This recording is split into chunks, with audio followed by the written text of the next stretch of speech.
Welcome back, everybody. This week's Joy of Gratitude has been sponsored by my cousin in memory of our grandmother, Miriam Bela Bas Avram David. Last week, we started to get a little bit deeper in our perspectives on gratitude. We talked about being grateful that we have the ability and the desire to just say thank you, to give thanks. This week, I'd like to take our appreciation a stage further. We have previously mentioned a few times, we talked about the Modeh Ani declaration of gratitude that we say as soon as we awake in the morning. We discussed the idea that we're thanking him for the very concept of renewal, that we've got the ability to leave yesterday behind and start afresh. Today, I'd like to look at a different aspect. If we look at the initial words, we sort of come across something a little bit unusual. We say, Modeh Ani lefanecha, which we normally translate as, I thank you, meaning I thank you, Hashem. Modeh Ani lefanecha. But the way you'd normally say that in Hebrew would be Modeh Ani lecha, or Modeh Ani lach. Just like we say in davening, we say Modim anachnu lach, to you, lach is to you. Lefanecha, if we were to translate the word lefanecha literally, it would be before you. So the literal translation would be, I give thanks before you. Not I thank you, but I give thanks before you. What does that mean? I think that what we're saying is an acknowledgement that Hashem, God, is before us. He's here with us. He's running and directing the world. We wake up in the morning and we acknowledge that the world is not random. There is a purpose to the world. There is deep meaning to our lives. One of the most painful things in life is when we have to do something that has no purpose. The Gemara, the Talmud describes that when we as Jews were slaves in Egypt, every day we would get up, we would go to the building site and we would start building. And when we got home after the back-breaking work, exhausted, and we fell asleep, and we got there the next day, it had all gone. It had either sunk into the ground because we were building on marshland, or the walls had crumbled down. Can you imagine how painful that would be?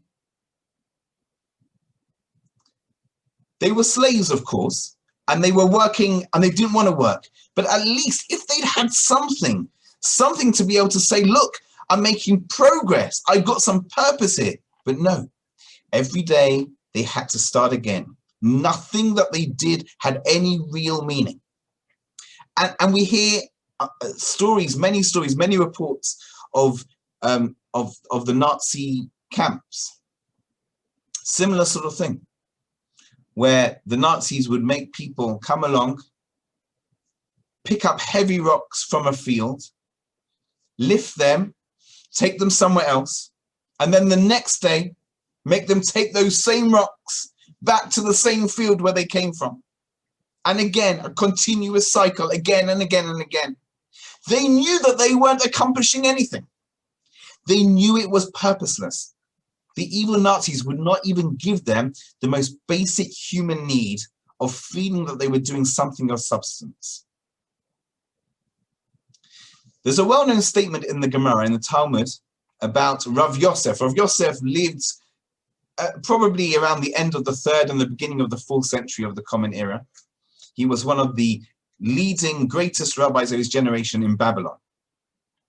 On the festival of Shavuos, he would have an extra special feast with extremely high quality meat. And he explained that were it not for the day of Shavuos, in other words, the day we receive the Torah, see how many Yosefs there are in the marketplace. That's what he said. Were it not for this day, see how many Yosefs there are in the marketplace. What does this mean? On a basic level, he's saying that this is a day of tremendous celebration for me. For were it not for the Torah, I would be like any other person in the market. Now that I have Torah, however, I've been able to pursue more spiritual endeavors. But if that is all he meant, why doesn't he just say, see how many other people there are in the market? Why does he say, see how many Yosefs there are? Is it just because he's called Yosef, so therefore he says, see how many Yosefs there are in the market? In Hebrew, the name Yosef comes from the root that means to gather in, to gather together. What I believe he was hinting at is this. When you go out to the market, meaning when you go out to the world of business, see how many people there are who spend all day gathering in wealth, searching for power and fame wherever they can. That is what they're gatherers. See how many gatherers there are in the business world. And here's the problem. They're substituting real meaning for something fake, something surface. Now, of course, there's nothing wrong with earning money. And there's nothing wrong with doing well in business. But we understand that it should be a means to an end, not an end in and of itself. What Rav Yosef is saying is that because on this day of Shavuot, we got the Torah, when God revealed to us that there is a deep, real, deep spiritual meaning and purpose of the world, because of that, I've become a Rav Yosef, a gatherer of spirituality instead. And that is something to give thanks for. That's why he had a special feast. There is a director of this world, and he has created each and every one of us for a purpose. There's a well-known phrase, they've even made it into a song, that they quote in the name of Rav Nachman of Breslov. He says, the day you were born, i.e. your birthday, was the day that God decided that the world could not continue to exist without you. You are integral. Your existence is not a fluke. It's not a mistake. You had to be here. You have a real purpose.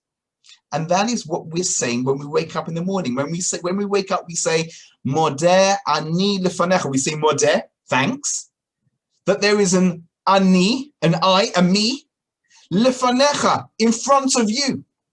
Thank you that you've created me as a unique individual with a unique purpose in your magnificent master plan. Thank you that my life has real meaning. Thank you that I understand that I'm here on this strive for something real. That's the challenge for this week. Wake up in the morning. When you wake up in the morning, thank God that your life is real. I'll see you next week.